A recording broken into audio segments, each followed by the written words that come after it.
Hi, boss. I see from Guangzhou Green Kitchen Company. Today, I introduced the two-model conveyor dishwasher, flat type and flat type dishwasher. Today, we use the flat type to use the machine. This need to clean the dishes. Entries: washing area, rinsing area, drying area. This is asset. This is our control panel. Start it. When the washing temperature up to 50 degrees and rinsing temperature up to 80 degrees, we can put the dishes into the machine. Cleaning complicated. How to drain the dishwasher dirty water? We only need to open the washing area and rinsing area drain outlet.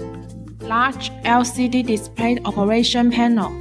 Transmission model overload device. Automatic stop when overloaded to prevent damage to the machine and tableware.